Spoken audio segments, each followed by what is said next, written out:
तो one shot of chapter solution. Solution जो है बेसिकली वो कई तरह के होते हैं। जैसे सॉल्यूशन अपने आप में है क्या, homogeneous mixture of the homogeneous mixture is called solution, यानी जिसके अंदर सारे के सारे एलिमेंट क्या हो जाए, कंप्लीटली एक दूसरे के अंदर मिक्स हो जाए। जो बात सुनने की है तो सुनते रहो, जिसे लिखने की है लिखवा बता दूंगा मैं क्या करना है। तो सुनने की बात यह है कि अगर हमने दो या दो से ज़्यादा कंपोनेंट लिए आपस में और वो कंप्लीटली मिक्स हो गए तो उसको हम बोलते हैं होमोजीनियस मिक्सचर है। होमोजीनियस मिक्सचर का मतलब जैसे आपने वाटर के अंदर सॉल्ट डाल के उसको घुमाया, स्टायर किया, तो जो सॉल्यूशन बना it is the homogeneous mixture. तो होमोजीनियस मिक्सचर का मतलब सारे के सारी जगह से एक जैसा होना। तो होमोजीनियस मिक्सचर उसे बोलते हैं। एक होता है हेट्रोजीनियस मिक्सचर, जैसे आपने ऑयल को वाटर के साथ मिलाया तो वो मिलता नहीं है कभी भी कंप्लीटली, है ना, ऑयल अलग रहता है, ऊपर आ जाता है। This type of mixture is called heterogeneous mixture. तो इनमें से जो होमोजीनियस मिक्सचर है वही सॉल्यूशन है। अब सॉल्यूशन जो होता है वो अलग अलग तरह का हो सकता है। जैसे एग्जांपल के तौर पे सॉलिड में सॉलिड को मिला दो, ठीक है। इसका एग्जांपल बताओ, सॉलिड में सॉलिड को मिलाना, फटाफट बताओ सर। सॉल्ट और पिसी हुई चीनी, कोई भी चीज जो दो सॉलिड है उनको मिला दोगे तो कोई दिक्कत नहीं। For example alloy, solid and solid का जो सॉल्यूशन है उसका नाम है एलॉय। एलॉय मतलब दो मेटल्स को आपस में मिलाकर, है ना, गर्म ठंडा कर देना, क्या बोलते हैं उसको। यानी पहले आप दो मेटल्स को लोगे मेल्टिंग पॉइंट के ऊपर, उनको मिला दिया आपस में, वो बिल्कुल लिक्विड फॉर्म में है, उसके बाद उन्हें आपस में मिक्स कर दिया और फाइनली वो क्या हो गए, ठंडे होकर सॉलिड हो गया, तो उसे बोलते हैं alloy form of the metals है। वो क्या है, सॉलिड में सॉलिड मिक्स होना। एक होता है आपके पास सॉलिड में लिक्विड, सॉलिड एंड लिक्विड। तो सॉलिड एंड लिक्विड का जो कॉम्बिनेशन है उसको समझो। फॉर एग्जांपल इसमें सॉल्यूट क्या है, शुगर है या साल्ट है, और ज़्यादा क्या है, वाटर है। तो ये वाले सॉल्यूशन क्या कहलाते हैं, क्या नाम, सॉलिड का शुगर के अंदर मिक्स हो जाना, सॉलिड का लिक्विड के अंदर मिक्स हो जाना। ऐसे ही होता है अलग अलग टाइप ऑफ सॉल्यूशन, इनका कोई खास वो नहीं है। अब समझो what is the basic formula, वो आता है बाइनरी सॉल्यूशन। क्या आता है, बाइनरी सॉल्यूशन का मतलब होता है बाइनरी सॉल्यूशन। बाइनरी सॉल्यूशन के अंदर दो पार्ट होते हैं, कौन कौन से भाई, सॉल्यूट एंड सॉल्वेंट। आई बात समझ में, सॉल्यूट एंड सॉल्वेंट। सॉल्यूट का मतलब होता है स्मॉलर पार्ट, जो छोटा पार्ट है वो क्या है, सॉल्यूट है, और जो लार्जर पार्ट है यानी बड़े वाला पार्ट है वो क्या है, सॉल्वेंट है, और ये मिला के क्या बनता है, सॉल्यूशन बनता है। आई बात समझ में? Yes sir. और इसमें क्या होता है कि वन थिंग इज कि अगर आपकी जो है सोल्यूबिलिटी क्या होती है, what is the meaning of solubility. तो सोल्यूबिलिटी का मतलब क्या होता है, समझो, solubility maximum amount of solute that can be added, जिसको तुम क्या कर सकते हो, ऐड कर सकते हो किसमें, टू सॉल्वेंट, इज कॉल्ड क्या कहलाता है, सॉल्यूबिलिटी कहलाती है। ये बात पता है कि नहीं, उसे बताया था बच्चे को, सॉल्यूबिलिटी। अब इसमें सॉल्यूबिलिटी हो गई है, maximum amount of the solute that can be added to the solvent is called solubility. तो इसमें क्या होता है, फॉर एग्जांपल इसमें किस किस चीज का क्या क्या फर्क पड़ता है वो हमें समझना है। तो सबसे पहले हम कहते हैं सॉल्यूबिलिटी ऑफ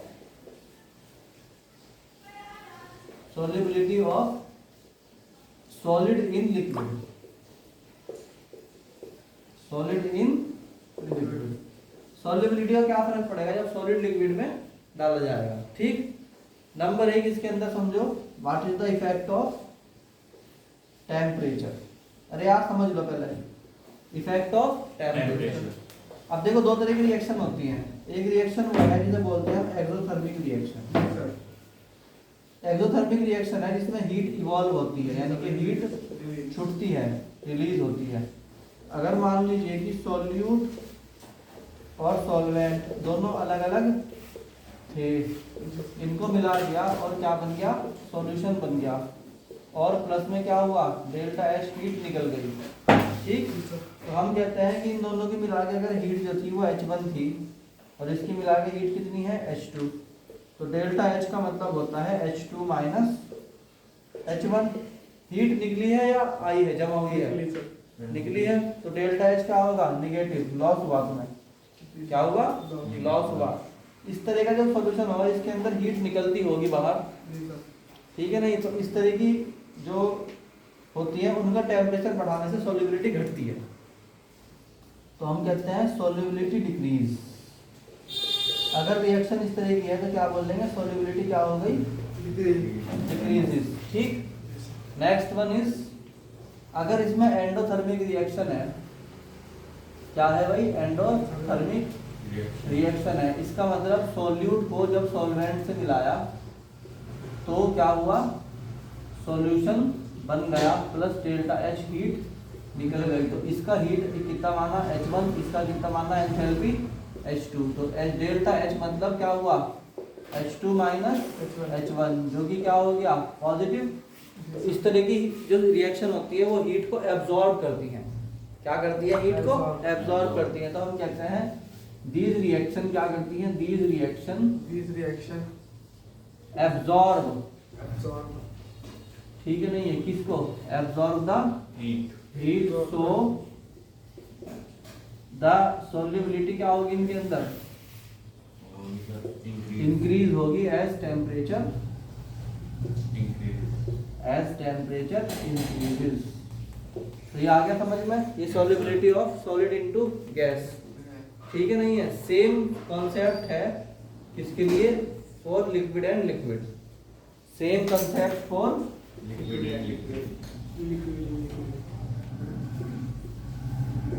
लिक्विड सॉल्यूट। इसमें सॉल्यूट भी क्या हो? लिक्विड हो, और सॉल्वेंट भी क्या हो?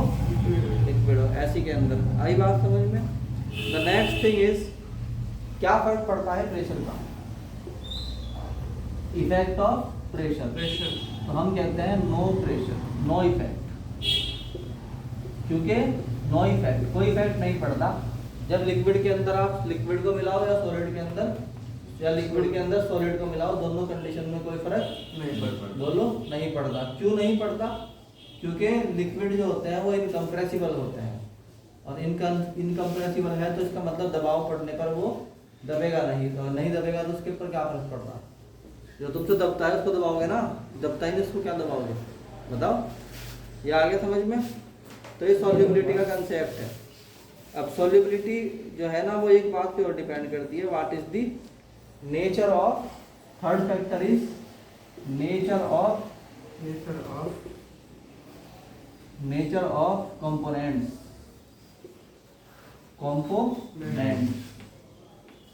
अब इसमें समझने की बात यह है कि क्या फर्क पड़ता है नेचर ऑफ कंपोनेंट से। देखो भाई, एक होता है पोलर सब्सटेंस। पोलर सब्सटेंस का मतलब है जिसमें दो पोल बन जाते हो, एक नेगेटिव और एक पॉजिटिव। ठीक। एक होता है नॉन पोलर सब्सटेंस। ठीक। नॉन पोलर में क्या होता है? नो चार्ज, इसमें कोई चार्ज नहीं होता। ठीक जी सर। तो पोलर मिलता है किससे? पोलर की सॉल्युबिलिटी किसमें होती है? पोलर में। और नॉन पोलर की? बोलो भाई, नॉन पोलर में। बस यही क्या है इसका कंसेप्ट है। पोलर पोलर में मिक्स होता है, नॉन पोलर में होता है। आ गई बात समझ में? एक होता है इसके अंदर what is the mass by mass percentage, है ना? ये सिंपल है, मास ऑफ सॉल्यूट, ठीक, upon total mass into 100। Example के तौर पे कोई कहे कि भाई तुम्हारे पास शुगर जो है वो कितनी है? 20 ग्राम है मान लो, है ना? और आपके पास वाटर कितना है? वाटर है 400 ग्राम। और आपसे पूछे बताओ what is the percentage of sugar by mass, तो क्या करोगे? 20 बाई 400 इंटू 100। तो ये कितना आ गया? 5%। बात समझ में आ रही कि नहीं आ रही? आ रही? नोट करो फटाफट इसको।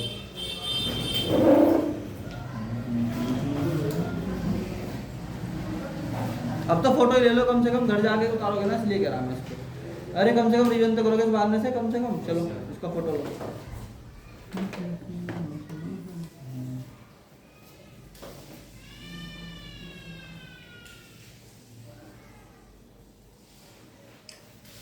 अब देखो इसके बाद है इसके अंदर मास बाय वॉल्यूम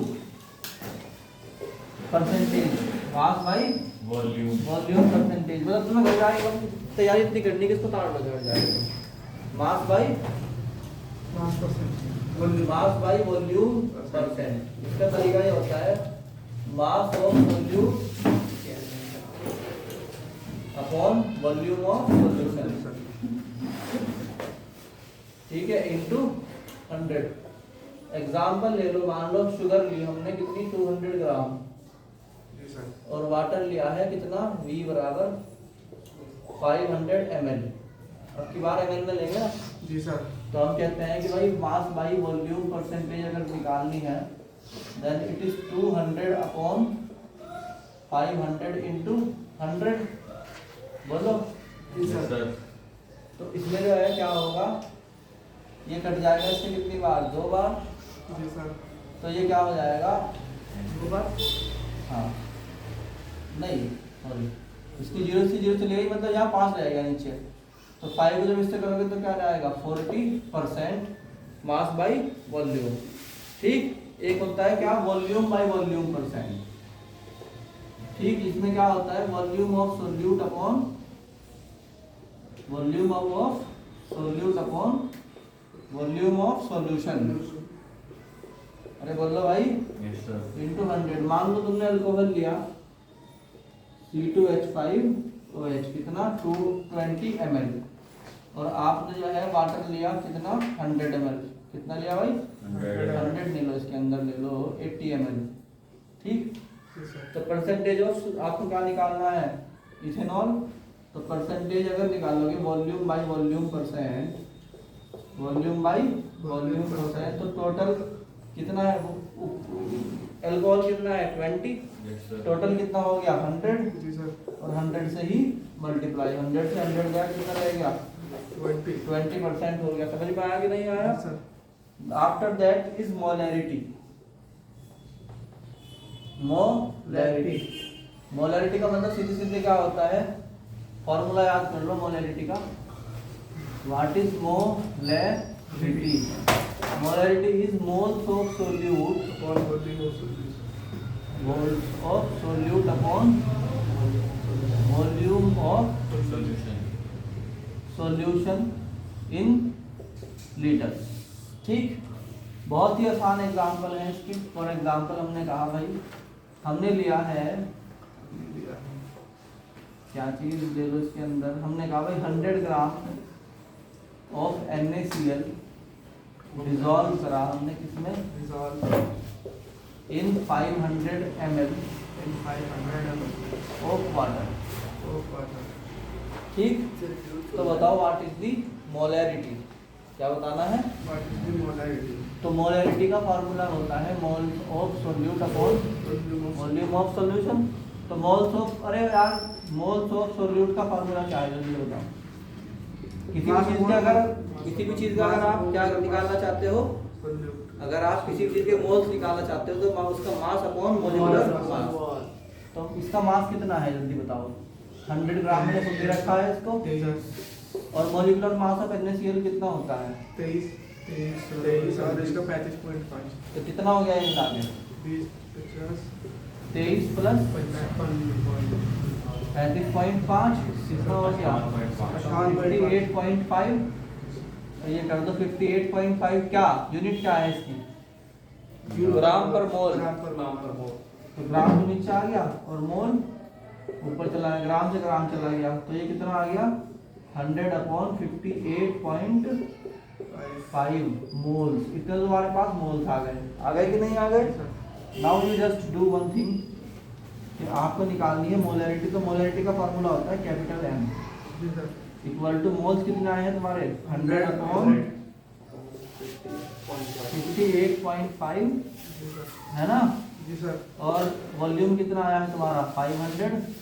उसे लीटर में कन्वर्ट करने के लिए ऊपर मल्टीप्लाई करोगे 1000 से। जी सर। तो जब इसको सॉल्व करोगे जो भी आंसर आ जाएगा वही क्या होगा इसकी मोलैरिटी हो गई। चाहे निकाल सकते हो इसका, निकालो इसको फोन से निकालो इसको भी के भी कैलकुलेट करो। तो इसमें हम करेंगे जब डिवाइड इसको, ये है ऊपर 1,0,0,0,050 will be divided by 3.41 and divided by 58.5. This is 3.41. 3.41 capital N लिख दो। कैपिटल एन का मतलब मोलैरिटी ही होता है। क्या होता है? मोलैरिटी। फटाफट इसको फोटो लो इसका।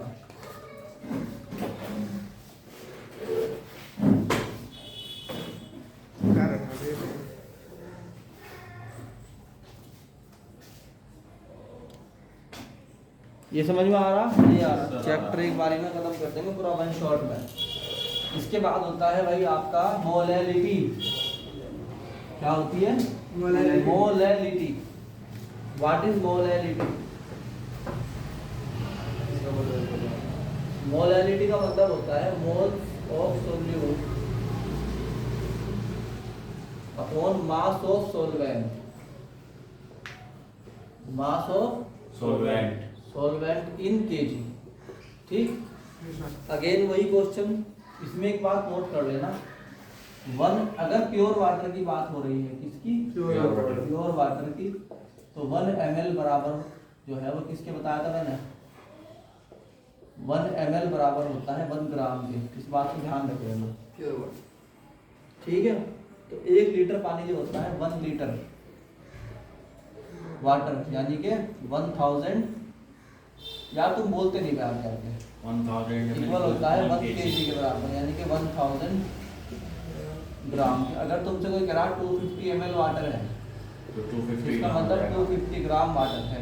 इस बात को अच्छी तरीके से नोट कर लो, बार बार बताता हूँ, याद नहीं रहती तुम लोग। क्या बताया मैंने?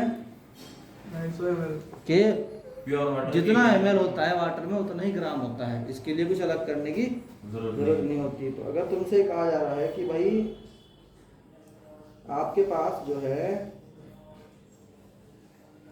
देयर आर, पिछले क्वेश्चन जैसे अभी करवाया था मैंने, उसमें कहा गया था कि देयर आर NaCl का जो मास है, मास ऑफ, इसमें NaCl दिया गया था, कितना था वो? 58.5 100 ग्राम। तो वो जो है मोल्स कितना आ गए थे NaCl के? 58.5 moles of NaCl that is 100 upon 58.5। आई बात समझ में? इतने मोल्स आ गए थे कि नहीं आ गए थे? Yes sir. और उसमें मास ऑफ वाटर कितना हो जाएगा? मास ऑफ वाटर दे रखा था कितना? 500 ml। दैट मीन 500 क्या दे रखा था उसके अंदर? ग्राम। बोलो। जी सर। अब हमें सॉल्व करना है इस क्वेश्चन को, तो हम कहते हैं molality equal to, molality equal to क्या होता है? मोल्स ऑफ, अरे यार moles of solute upon mass of solvent. किसमें? In KG. तो जब सॉल्व करोगे तो मोल्स ऑफ सोल्यूट कितने हैं इसमें? 100 अपॉन 58.5 जी sir. Into mass of solvent is 500 gram, और ग्राम को किलोग्राम करने के लिए ऊपर मल्टीप्लाई करना पड़ेगा 1000 से। तो जब आप इसको सॉल्व करोगे, अच्छा कितना होगा? 3.41 पिछले बिल्कुल एज इट इज पिछले वाले की तरह ही आएगा। कितना है? 3.41 स्मॉल m। स्मॉल m का मतलब होता है मोलैरिटी। मोलैलिटी क्या होता है? मोलैलिटी। तो इसी हिसाब से एक क्वेश्चन है, एक मतलब एग्जांपल है या लॉ है। This is Henry law. क्या है? पहले इसको फोटो ले लो, क्योंकि अलग से अगले पेज पे करना पड़ेगा मुझे उसको।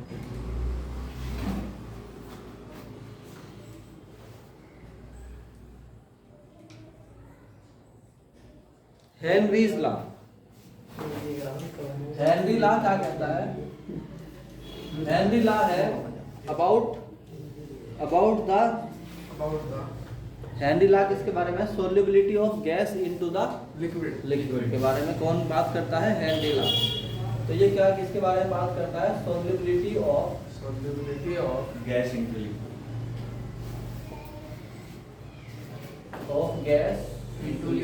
इनटू लिक्विड के बारे में बात करता है।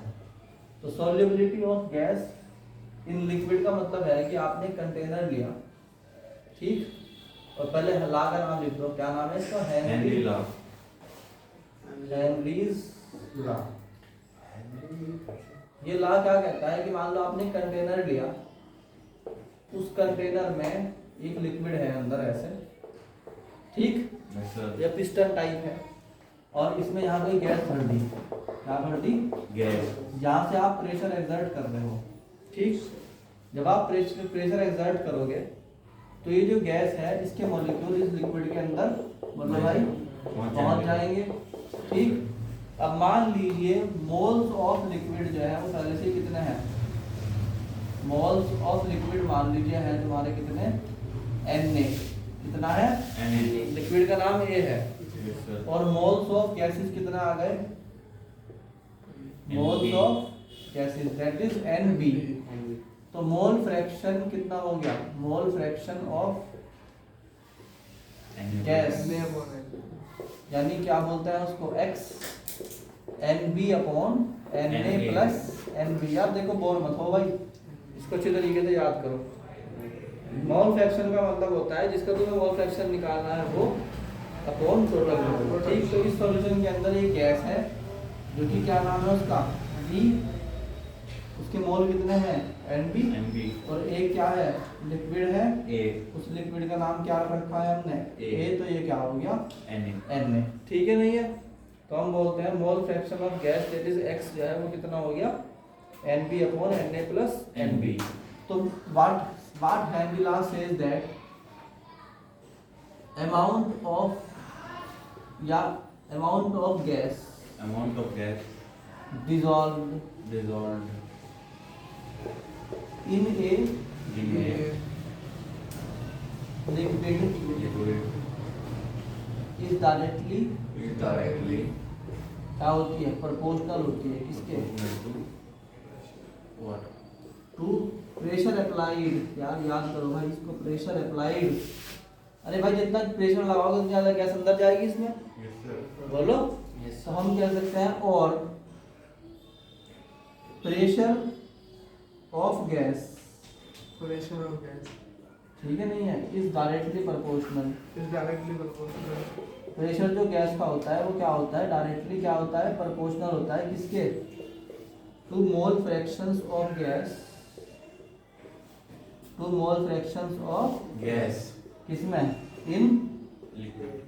मैंने तुम्हें अभी बताया कि अगर तुम्हें दिमाग तेज करना चाहते हो और चाहते हो कि टॉपिक्स तुम्हारे ऐसे याद हो जाए कि तुम्हें घर जाके दोबारा देखने भी ना पड़े, तो जब टीचर पढ़ा रहा है तो दिमाग में एक्सेप्शन लगाओ कि अब क्या लिखने वाले से, अगला वर्ड क्या होगा, और उसे बोल दो माइंड से, ठीक है नहीं। जैसे तुम ये वाला काम करना शुरू कर दो कि सबसे आसान तरीके होशियार बनने की, मैं क्या लिखने वाला हूँ दिमाग में एक्सपेक्ट करने लगो, बस बैठे रहे। तो प्रेशर किस पे प्रेशर जो है, प्रेशर वो किसके प्रोपोर्शनल है, मोल फ्रैक्शन के, बोलो भाई। Yes sir। तो हम क्या लिख सकते हैं, P प्रोपोर्शनल टू, बोलो, M X, Yes sir। P proportional to X। X। So we can write कि P equal to KH X, where KH is the Henry's law constant Henry's constant। बात समझ में आई कि नहीं आई। Yes sir। एंड KH जो होता है वो P अपॉन X के बराबर होता है, क्योंकि X क्या है, यूनिटलेस है, क्या है, Unitless। तो KH की वही यूनिट होगी जो P की यूनिट होगी, यानी कि क्या, न्यूटन पर मीटर स्क्वायर, यानी प्रेशर की यूनिट है भाई, जो यूनिट इसकी वही प्रेशर की यूनिट। और ग्राफ कैसा बनेगा, क्योंकि देखो P डायरेक्टली प्रोपोर्शनल X की पावर 1 क्या है, जब दो चीजें आपस में दूसरे के साथ पावर 1 में रिलेटेड होती हैं तो हम बोलते हैं P और X का रिलेशन बताता है स्ट्रेट लाइन जा रही, क्या जा रही, Straight line। और स्ट्रेट लाइन में जो स्लोप ऑफ द ग्राफ होता है ये, this is slope of the graph that is tan theta, this is slope of the graph slope of graph, वो किसके बराबर होता है, that is P upon X, और यही क्या होता है, Henry law constant, Henry constant constant. आई बात समझ में। Yes sir। Limitations of Henry constant अच्छी तरीके से देख लो। Pressure of gas should not be too high, अगर बहुत हाई लेवल पे तुम इसको चेक करोगे तो ये काम नहीं करेगा। दूसरा, temperature should not be too low, temperature बहुत कम नहीं होना चाहिए। तीसरा, molecular mass molecular state of gas should not change in the solvent, solvent पे जाने के बाद जो गैस है वो अपना केमिकल कंपोजिशन बदलेना जो है वही रहे उसका। तो ये सिंपल सी बात समझ में आई कि नहीं आई? ठीक है। अब देखो अगला लॉ है इसके अंदर, दिस इज रॉल्ड्स लॉ। अच्छा, एक क्वेश्चन में तुम्हारा ये केस सॉल्व करवाना बहुत आसान है, अभी रुक जाओ एक मिनट। कई बार क्वेश्चन आता है what is the relation of solubility and Henry constant. Question में डायरेक्ट आपको हेनरी कांस्टेंट की वैल्यू मिलेगी और आपको बताना है कि ये देखो भाई इन गैसेस के लिए हेनरी कांस्टेंट ये है, तो ये बताओ क्या होगी सॉल्युबिलिटी गैस की। ठीक, तो एक बात नोट कर लो, higher the value of KH less the solubility of gas. Higher the value of KH, photo ले लो पहले, इसका भी समझा रहा है इस क्वेश्चन को। ये क्वेश्चन अभी कर दोगे तुम और पेपर में आएगा, लिखवा लो, पेपर में आता है ये क्वेश्चन, 1 नंबर तो हो गया तुम्हारा वेक्टर में। ठीक, क्या होता है क्वेश्चन के, क्या पूछा इस क्वेश्चन में, क्या कहते हैं higher the value of K, higher the value of KH, Henry constant की वैल्यू जितनी ज्यादा होगी उतनी सॉल्युबिलिटी कम होगी। Yes sir. Less the solubility of gas, Less the solubility of gas. बहुत ही सिंपल है। जितना ज्यादा वैल्यू होगी किसकी, हेनरी कांस्टेंट की, उतना ही कम Solubility gas होगी। सॉल्युबिलिटी होगी किसकी, गैस की। और जितनी कम सॉल्युबिलिटी होगी उतना ही ज्यादा, उतना ही कम प्रेशर होगा। कितनी कम? बस फॉर एग्जाम्पल हेनरी कांस्टेंट दिया हुआ है, गैस है, और अभी जब मैं क्वेश्चन कराऊंगा ना उसके किसके, बंद करो दोस्तों, इसका जो है अभी मैं इसके क्वेश्चन करवाऊंगा, जब बोर्ड के क्वेश्चन करवाऊंगा ना उसके अंदर इसका क्वेश्चन मिलेगा डायरेक्ट कि बताओ भाई इनमें से कौन सा। ठीक है। तो तब उसमें सामने क्वेश्चन आएगा। फिलहाल याद कर लोगे ना, अगर इतना ही काफी है कि अगर किसी भी गैस का हेनरी कांस्टेंट ज्यादा है उसकी सॉल्युबिलिटी कम है। क्यों? यहाँ फॉर्मूला देखो, KH प्रोपोर्शनल है किसके, 1/x के। x जो है वो इनवर्सली प्रोपोर्शनल है किसके, और x क्या है, सॉल्युबिलिटी। x क्या है, सॉल्युबिलिटी। अगर सॉल्युबिलिटी ज्यादा होगी तो KH कम होगा, KH ज्यादा होगा तो सॉल्युबिलिटी कम होगी। ये आ गया समझ में? Yes sir. अब इसके बाद है अगला तुम्हारा what is Raoult's law. Raoult's law क्या कहता है, what is Raoult's law?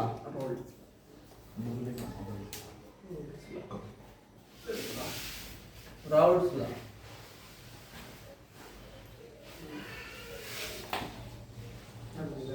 Law Raoult's law क्या कहता है भाई?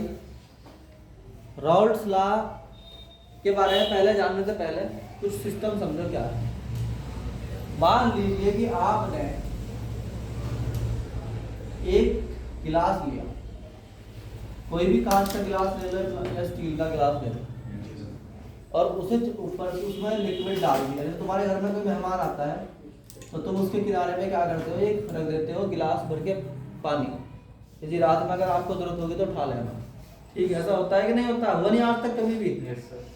होता है। बहुत से लोगों क्या होता है जी, मामा जी आए हुए, नाना जी कोई भी आया हुआ, तो उनको रात में जब सोते हैं तो उनके बराबर में स्टूल पे पाए रख देते हैं कि अगर आपको रिक्वायरमेंट हुई तो पानी पी लेना। ठीक है, जब वो देखा जाता है सुबह को उठ के, तो उस गिलास के ऊपर जो हमने प्लेट रखी हुई है कवरिंग के लिए, किस चीज के लिए, कवरिंग के लिए, वो प्लेट जो कवरिंग के लिए रखी हुई है ऊपर से, वो प्लेट के जब उठा के देखते हो तो उसमें नीचे की तरफ पानी होता है। वापस क्या होता है? पानी। इसका मतलब ये हुआ कि आपने गिलास के अंदर पानी रखा और जब इसको आपने थोड़ी देर के लिए रख दिया तो after some time the water will evaporate और इसके लिक्विड बन के यहाँ आ जाएगा, इसकी वेपर यहाँ आ जाएगी। Yes sir.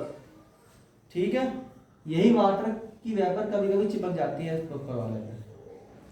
अब मगर ऐसा नहीं होगा कि वाटर वेपर में कन्वर्ट होता रहेगा, कुछ गैस वापस, कुछ वाटर के पार्टिकल वापस किस में, लिक्विड में, और कुछ लगातार लिक्विड के वाटर में वेपर में कन्वर्ट होते रहेंगे। तो ये ऊपर नीचे होता रहता है, मामला इसको बोलता है इक्विलिब्रियम कंडीशन। जब गैस लगातार लिक्विड में और जितने पार्टिकल वेपर के लिक्विड में कन्वर्ट हो रहे उतने ही लिक्विड के वेपर में कन्वर्ट हो रहे, तो ये फिक्स हो गया। तो इस टाइम पर हम कहते हैं कि भाई ये कोई लिक्विड ए था और उसे हमने प्योर लिक्विड ए को रखा, तो यहाँ पर कुछ देर बाद एक गैस का टेम्परेचर प्रेशर बन गया और वो जो वेपर प्रेशर बना इसको क्या बोलते हैं, vapour pressure of pure solvent, of pure A is P not A. कितना है, P not A. After some time you take, इसी वक्त आपने क्या करा, दूसरा ग्लास लिया, इसके अंदर भी एक लिक्विड को रखा and you also cover that here. इस लिक्विड का नाम है बी। क्या नाम है इसका, B। इसने भी यही सेम टू सेम काम किया, तो सिर्फ वेपर यहाँ इकट्ठी कर दी और इसका नाम भी क्या है, वेपर प्रेशर कहेंगे हम इसको, vapour pressure of pure solvent B is P nought D. आ गई बात समझ में? इसमें भी क्या बनी हुई है, इक्विलिब्रियम कंडीशन बनी हुई है और इसका नाम क्या है, P नाम है इसका। ठीक है, अब आप इन दोनों को मिक्स कर देते हो, क्या कर देते हो, मिक्स, और एक तीसरे कंटेनर में इनको आपस में प्लस करके और एक कंटेनर में रखते हो, ऐसे करके रख दिया। अब आप ये कहते हो कि जी प्रेशर, ये काम तो अब भी होगा जो पहले हो रहा था, मगर बहुत सारी बातें बदल गई। जो ए और बी है एक तो मिल गए तो सिंगल मॉलिक्यूल नहीं रहे, सिंगल टाइप ऑफ मॉलिक्यूल नहीं रहे। दूसरा, ए और बी के पार्टिकल्स के बीच में कैसा इंटरेक्शन है, ठीक, क्योंकि ए और बी अब घुल गए, आपस में मिक्स हो गए, तो उनका वैसा प्रेशर नहीं रहेगा जैसा प्रेशर पहले था। ठीक है, नहीं है? तो अब जो टोटल प्रेशर होगा यहाँ पर वेपर का, पहली बात तो इस वेपर के अंदर जो गैस बनी, इसके अंदर जो क्या बनी, गैस बनी, वो गैस किस किस की है, इसमें ए भी है और बी भी है। इस लिक्विड में कौन कौन है, इसमें ए भी है और बी भी है, बोलो। इसमें जो गैस है इसके अंदर प्रेशर ऑफ पी भी है, तो प्रेशर ऑफ ए भी है एंड प्रेशर ऑफ बी भी है। ठीक है, नहीं है? मगर अब जो प्रेशर है P A and P B इस गैसेस के अंदर, उसके बारे में हम ये कह सकते हैं P A is not equal to P naught A and P B is not equal to P naught B. ये दो बातें हमने नहीं सीखी हैं कि पी ए और पी बी जो है वो प्योर वाले नहीं रहे, उनके कुछ कम हो गए। ठीक है, और अब जो टोटल प्रेशर है इसका वो क्या कहलाता है, total pressure, that is P equal to P A plus P B. और अब ये वेपर प्रेशर भी प्योर नहीं रहा, तो इसको बोलते हैं पार्शियल वेपर प्रेशर। क्या बोलते हैं इनको, पार्शियल वेपर, इनको बोला जाता है पार्शियल वेपर प्रेशर, इनको बोला जाता है। ठीक है, तो अब सवाल ये है कि जी कितना है फिर, भाई टोटल तो हम निकाल सकते हैं, टोटल तो हम निकाल सकते हैं, पी वो तो कोई मीटर लगाओ उससे पता लग जाएगा, मगर उस पी में जब निकाल रहे हो तुम, उसमें ए का कितना हिस्सा है और बी का कितना हिस्सा है ये चेक करना बाकी है। बात समझ में नहीं आ रही क्या मेरी?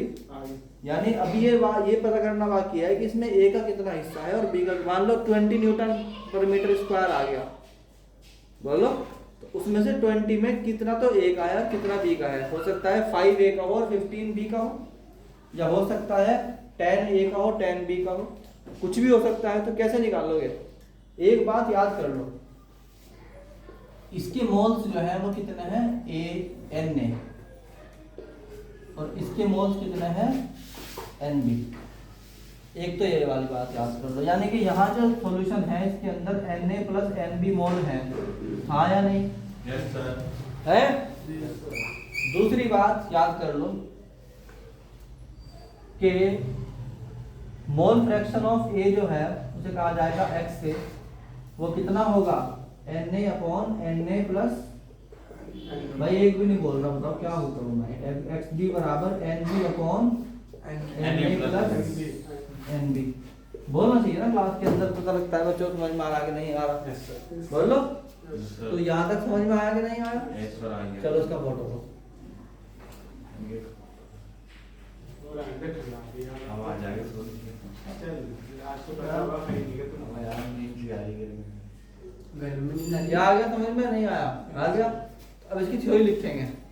हम बोलते हैं भाई जो पार्शियल प्रेशर होता है ना, कौन, पार्शियल वेपर प्रेशर PA, वो प्रोपोर्शनल होता है अपने खुद के मोल फ्रैक्शन के। तो हम बोलते हैं partial pressure, partial pressure, partial vapour pressure partial vapour pressure is directly proportional to directly proportional is directly proportional to पीछे का पढ़ा दो। the mole fractions mole fraction of component। Of component. अपने खुद के कितने कंपोनेंट, जो कंपोनेंट है उसके अपने खुद के मोल फ्रैक्शन कितना है उसके ऊपर डिपेंड करता है। ठीक है, अभी करेंगे इसको। अंदाजा लगाओ क्या लिखने वाला मैं, अंदाजा लगाओ क्या लिखने वाला मैं इसके। भाई इसके अंदर एक्सेप्शन लगाया करो। अब क्या लिखने वाले हैं सर, व्हाट इज, है ना, अब क्या लिखा जाने वाला है। तो भाई इसमें जो है PA is proportional to XA। अरे यार किसी बात नहीं याद रही, क्या होगा अगर PA प्रोपोर्शनल टू किसके है, XA, तो PA इक्वल टू क्या हो जाएगा, P not A XA। Constant लग गया और वो कांस्टेंट खुद अपना ही प्रेशर है। जी सर। Yes sir. कब, जब ये प्योर था। जब ये प्योर था। एंड PB प्रोपोर्शनल किसके होगा, XB XB के, दैट मींस PB बराबर होगा P naught B XA। XB। ऐसे ही तो याद करना है बस। Yes sir. तो टोटल तो समझ में आ गया। जी सर। इस बात पे डिपेंड करता है कौन कौन किस का कितना कितना हिस्सा है अब सॉल्यूशन में। सो नेट प्रेशर कितना हो गया, So net pressure is so net pressure P equal to PA plus PB। PB so we can write P equal to P not A XA XA plus P naught B XB। XB। ये समझ में आ रहा कि नहीं आ रहा? आ आ गया। So this is the Raoult's law. ठीक, Raoult's law इसी के बारे में बात करते हैं। अब राउल्ट्स लॉ कहता है कि अगर आपको किसी भी, मान लीजिए आप तो ये कह रहे हैं कि हम तो अलग तरह से देख रहे हैं इस बात को। हम ये देख रहे हैं कि हमारे पास तो A था और उसका प्रेशर था P नॉट A। कितना था, P नॉट A। और उसके अंदर हमने B डाल दिया और अब हो गया है P नॉट B। जी sir. Yes sir. P naught B नहीं हुआ, अब तो प्रेशर में कमी आ गई। पहले P नॉट था हमारा, अब P हो गया, तो P नॉट A से क्या हो गया, B हो गया। तो वो कह रहा है कि B के आने से क्या फर्क पड़ा, A हट गया सर। B के आने से क्या फर्क पड़ा, A का प्रेशर कम हो गया, जी सर। Yes sir. है ना। तो इससे जो है हमें क्या फर्क पड़ता है कि when A non volatile When in one volatile solute is added is added to a solvent, to a solvent, then क्या होता है, वेपर प्रेशर डिक्रीज हो जाता है। So vapor pressure increases. Decreases, क्या हो जाता है? डिक्रीज हो जाता है। तो हमें निकालना है अब relative vapour pressure.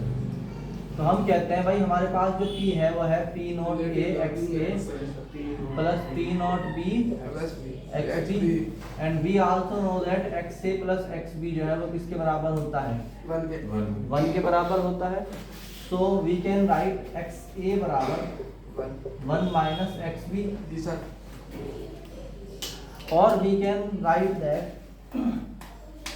P equal to P not A P equal to X P A naught A X A plus P naught P naught B P naught B X B P naught B X X B. अब तुम यहाँ पे एक काम करो, अगर चाहो तो इसमें लिख सकते हो एक्स बी की जगह लिख लो तुम यहाँ पे कितना 1 माइनस एक्स ए, ध्यान के लिए क्या लिख लिया? 1 minus X A X A. इसको तुम क्या लिख सकते हो? P not A X A plus P not B minus P naught X बी B एक्स बी। बात समझ में आ रही कि नहीं आ रही? आ गई? इधर से A था सर. कहाँ था ये? हाँ, P not A X A जी sir. P not B X A. अब तुम यहाँ देखो कि ये भी क्या है? ये तो आ ही रहा तुम्हारा। जी सर. अब तुम यहाँ से इसको अगर सॉल्व करना चाहो, भाई इतना काम ये है, इतना सॉल्व कर दिया, ठीक। अब एक बात और समझो, what is the value of delta P over Delta P not A? P A over P not A, इसे बोलते हैं relative lowering in vapour pressure. क्या बोलते हैं? relative lowering relative lowering in vapor pressure. ये इक्वल होता है X B के। ए का relative lowering in vapour pressure B के प्रोपोर्शनल होता है, अच्छा. Mole fraction of B. इस तरह याद कर लो इसको। अगर तुम चाहोगे लिखना delta P B over P naught B, तो वो इक्वल होगा किसके? X A. यानी अपना खुद के प्रेशर में कितनी कमी आई, इट डिपेंड्स ऑन कि तुमने जोड़ा क्या है। ठीक है सर. आई बात समझ में? लास्ट चीज हो जाएगी इसके अंदर से, फटाफट फोटो ले लो, उसके बाद फिर आगे करूँगा भी रुक जाओ।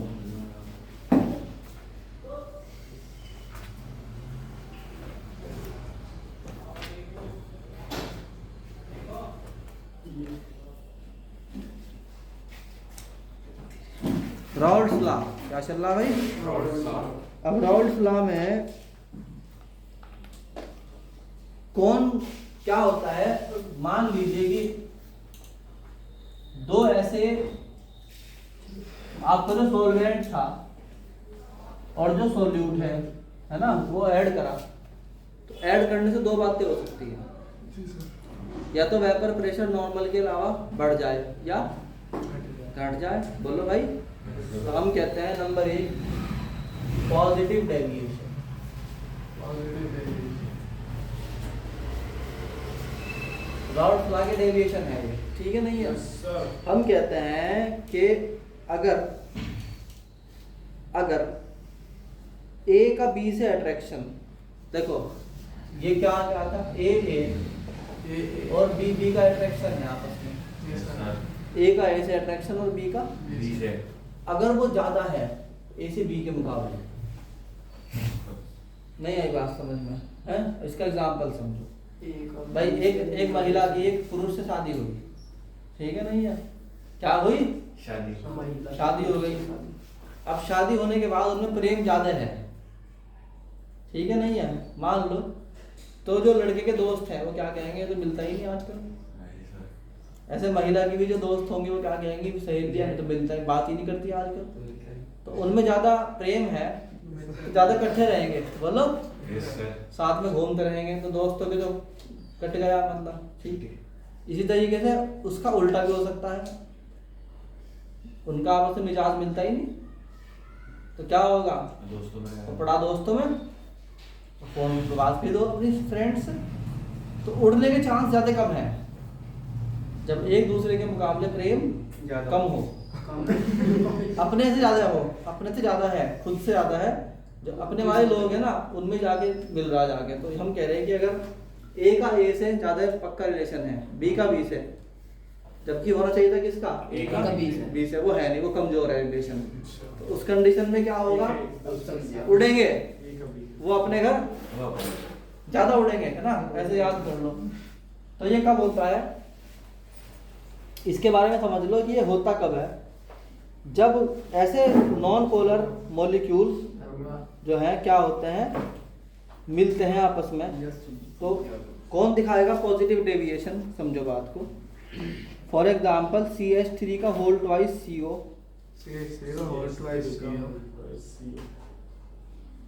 अगर तुमने ये ले लिया मान लो, है ना, और दूसरा मॉलिक्यूल क्या ले लिया, CS3 या CS2,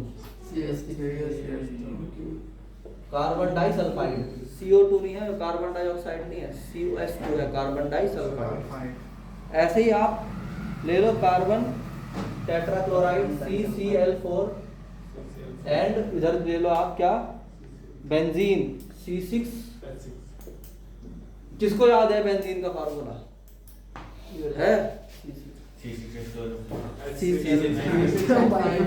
और मान लो, अरे CCl4 कनेक्ट हो जाए किसके साथ में, फॉर एग्जांपल हो जाए ये नीचे, ये क्या नाम है जो पढ़ाया था, क्लोरोफॉर्म के साथ, लास्ट लेक्चर पढ़ाया था ना क्लोरोफॉर्म का। तो जब इस तरह के मतलब ETC सॉन इस तरह के अगर तुम मिलाओगे आपस में, इसके लिए ग्राफ बनता है, बहुत ही प्यारा सा ग्राफ बनेगा। इस ग्राफ को याद कर लो हैंड टू हैंड। इस ग्राफ को बनाने का तरीका है, सबसे पहले नॉर्मली जो होना चाहिए वो लिखो। मान लीजिए आपके पास, अरे यहाँ देखो, मान लीजिए आपके पास Na तो है पूरा का पूरा 100%, सारे मोल अभी एक है, 20 में आया ही नहीं, और Nb कितना है 0, Xa कितना हो गया 1। अगर ऐसी बात है तो सारा प्रेशर ही किसकी वजह से होगा, A की वजह से, इसे बोल लेंगे P0A। इधर क्या करा तुमने, हल धीरे धीरे जो है वो Nb को बढ़ाना शुरू कर दिया। Nb कितना है 100%, तो Xb कितना हो गया, Na कितना हो गया 0, so you can say that Xb is 1 और Xa is 0। इस कंडीशन में मान लो प्रेशर कितना हो गया P0B।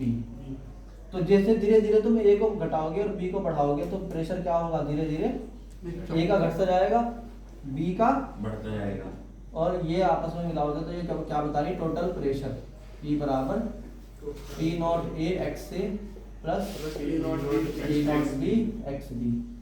तो पॉजिटिव डेविएशन ये कहता है कि अगर अब मॉलिक्यूल्स का आपस में संबंध एक दूसरे के मुकाबले कमजोर है, ज्यादा है, मजबूत है, तो क्या होगा, पॉजिटिव डेविएशन होगा। जैसे क्या होगा भाई, पॉजिटिव पॉजिटिव डेविएशन कहते हैं इसको, याद हो गया। Yes sir.